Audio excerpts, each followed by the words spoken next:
I have a secret about the governing body that not many people know about that I would like to share with you. They are weak, senile, cowardly, self-righteous, indignant, pathetic, feeble-minded, washed-up men, some of whom are closer to death than they are their next meal. Okay, maybe that's not so much a secret as it is an observation, but I have evidence to share with you. Hi, everybody. Welcome back to the channel. I'm Ryan, a former Jehovah's Witness, and recently Watchtower updated its Shepherding the Flock of God book, and it was elite. So I want to share something very specific with you that was recently changed from 2024 to now being carved out of the 2025 edition.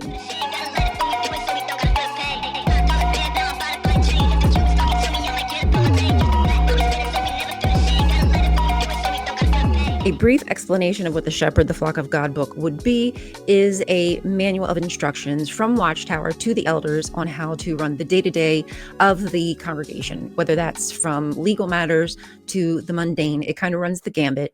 But today I'm specifically going to point out a major change that I think is very strange. I didn't mean to rhyme. And the governing body are the ones who run Watchtower, so they are the ones who write these rules. They've not gone to school. There's been no training for this. I need to warn you that the topic I'm discussing is very sensitive and it's about children. So it may not be the video for you. I'm going to censor words just to be mindful of people's ears and, of course, the algorithm. This portion is on handling child abuse allegation. Now, not that much has changed, but as I said previously, there has now been a specific carve out named that was not before, which leads me to believe that something is happening here that maybe we should pay particular attention to. Most of this has stayed the same, so I'm just going to scroll to the pertinent point. From a congregation standpoint, CSA refers to the following. 1, an adult guilty of abusing a minor who is a young child, an adult guilty of involvement with a minor who is approaching adulthood but was not a willing participant. This remains the same from the last release. CSA does not refer to the following. 2, generally speaking, minors who have engaged in misconduct with one another or in sexting one another. However, regardless of the age of those involved, such misconduct is serious. They should call the service department if they have questions regarding a specific situation. Previously, you were to call the legal department. Now you are to call the service department first, and they will decide if you need to be forward to the legal department. I think this is just adding more space between the governing body and these rules that they are instructing the elders to stand by without being a support system for the elders when this does indeed legally come back to bite the elders on the butt, if you know what I mean. Let's go for number 3. CSA does not refer to the following. Viewing CP. However, viewing CP is still a serious violation of Jehovah's standards, depending on the frequency and the extent of the wrongdoing. The matter could be handled by means of strong counsel. In some cases, it will be necessary to form a committee. If the elders determine that it is necessary to form a committee, they should contact the service department. Their instructions before were if you were disseminating CP, if you had the material on hand, or if you were viewing, all 3 of those would constitute calling the legal department.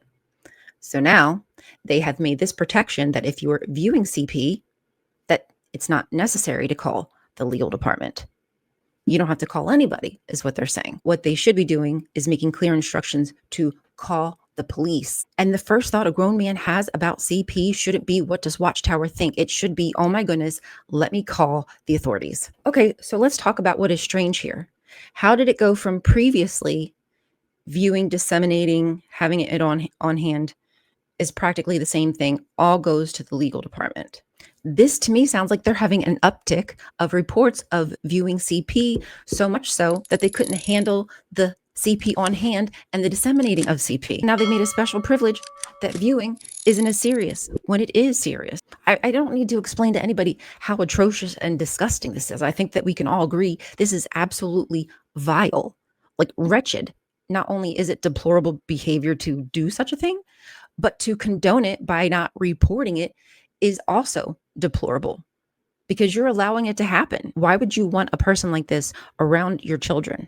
They need some kind of help. They shouldn't be around children. This makes me feel like it's such a problem that they have had to separate it from the rest of the CP. We've talked about this before. You only write rules and guidelines about things that are happening. So now we know that this is such a problem that they've sidelined it, and they're gonna give it a pass, a a little smack on the tush. You naughty, naughty little boy. You shouldn't be doing these things. Instead of handling it as though they should be, as the shepherds they're supposed to be, getting these people out of your congregation, away from the children. And the fact that you're letting these people go outside of the congregation and live their normal everyday life, and the fact that you're allowing this person to walk out into the world and behave like this, knowing that young people could be in harm's way, is atrocious and very telling about the character of this organization, about the men who run it, the elite at the top, who get away with everything with impunity, never being punished, never being held accountable. And similarly, that is how they let these abusers get away with this behavior all the time. Why do you need your hand to be held about this? Why does an elder need a grown adult to tell him what they should or should not do when it comes to protecting their children? This is the training the elders are getting. This is the counseling, the guidance, the shepherding they're receiving from Jehovah's loving organization, from his one true mouthpiece. This is what they rely on as a moral standard, and they have room to tell you how you should live your life when they can't even protect children. What kind of language is that? A minor who is a willing participant. What the hell do you mean by that? And check out this language here in number 8. The congregation never considers a victim of sexual abuse as having committed wrongdoing. If the body of elders believes that a committee should be formed to meet with a minor because she confessed to being a willing participant in sexual activity with an adult, 2 elders should call the service department before proceeding. This language, number 8, that's a recent addition. That was only added a few years ago. They never had any kind of language that protected the victim. Not that I would consider them having any kind of consideration for the victim, but this is the best that they have gotten thus far. And number 5 as well, number 1, a victim of child sexual abuse is never required to make her allegation in the presence of the alleged abuser. However, victims who are now adults may do so if they wish. Previously, they explicitly said that you must bring a second witness with you to confront the abuser. You had to give them an opportunity to defend themselves. They would force children to face their abusers and have conversations with them. They made one young girl listen to hours of herself being abused because her abuser had recorded the incident. So they replayed it over and over and over, trying to force some kind of confession out of her. So it's only recent that they have even attempted to give the victim privacy, a reprieve from having to face their abuser. And at the end of the day, every move that the elders make is going to come back on them. The repercussions, the punishment, the penalties, the governing body are always going to try to place the blame squarely on the elders. The men they've never trained, the men who've not gone to school for this, the men that see themselves as chosen, as special, as doing no wrong, up on their high horse, judging everybody else while they look past all of their own flaws without judgment. The organization is nothing but deceptive. But what I think is important about the changes that are being made in the Shepherding the Flock of God book, first off, the organization is running scared. Secondly, we are the ones frightening them. The activists out there, people making the content, governments pushing back, it is making a difference. They are making these changes because they have to, not because they want to. Now, am I going to say that they're great and I'm going to applaud them? No, absolutely not. But it's only going to get better. Are they always going to try to be deceptive and be vague and use wiggle words and theocratic warfare? Abso-frickin-tootly fruitly lootly. That's a given. We know that's how they roll. That is their modus operandi and always has been. But they are watching our content. Okay, maybe not them getting on YouTube and watching because they probably don't know how to use a computer, but people are reporting to them what they're seeing. They are reading through the JW chat rooms and posts. They know what's happening. They might not like it, but they understand that they are losing grip and they have to make these changes. It is happening because we are forcing their hand. If they were any kind of men of value, they would disavow anybody who harmed a child. Skirt out the door.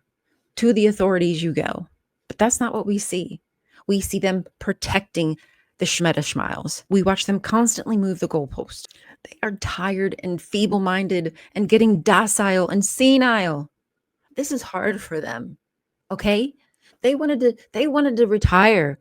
Maybe they even thought somewhere in their head that Armageddon really was going to come. Maybe. I mean, I don't really think so, but maybe they really believe that bunk.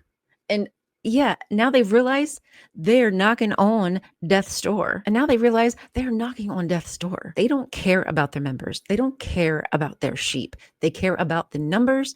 They care about their ego. They care about people worshiping them, how people view them. They've become almost like heroes, like legends in the JW world. Maybe that's not what they were, but ever since JW broadcasting, their brains are getting rewired. Okay.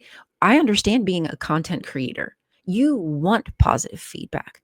They are so used to having people bend over backwards to do whatever they say, to be yes, yes, yes, yes men, telling them everything they want to hear, that they can't stand that they cannot control the narrative in the outside world. And that is you and me and our content. They don't know how to fight back. They're doing their best, but they're failing. They're flailing. They're going to go under if they don't correct course soon. And again, I'm not going to come out here and start spouting conspiracy theories and telling you that they're going to go under tomorrow or anything like that. But they can't maintain this.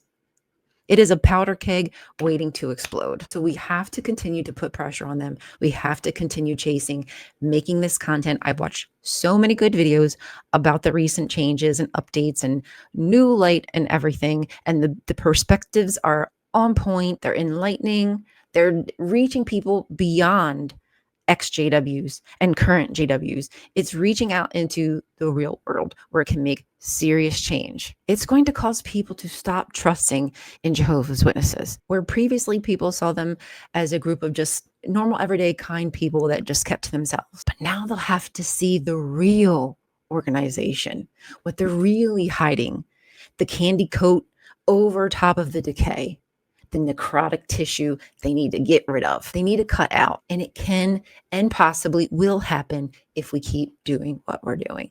So stay positive.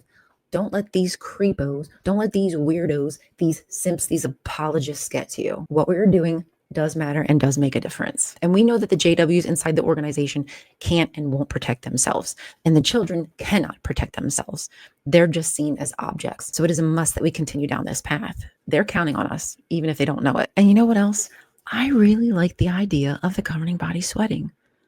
I like thinking about them with their hands sweaty, their stomachs turning. That makes me feel good because for years I lived like that. And I know that there's millions of people who also live every day like that. Fear of the end, fear of Satan, fear of demons, fear of not getting everything right, fear of not pleasing Jehovah, fear of stumbling somebody. I want them to feel the pain and the anxiety. I don't care about them. Just like they don't care about me, just like they don't care about kids, just like they don't care about women. I can't and I won't, and I don't feel bad about it. And with that, I'm going to wrap up here because I think I have said enough. I hope that I will see you guys soon. Make sure you leave me a comment, like, share if you can. It does help the algorithm and push my content out there. So not only Jehovah's Witnesses and ex-JW see it, but also the worldly people like you who need to understand the intricacies of how this organization harms vulnerable populations, especially children. Thanks so much, and I'll see you soon. Bye.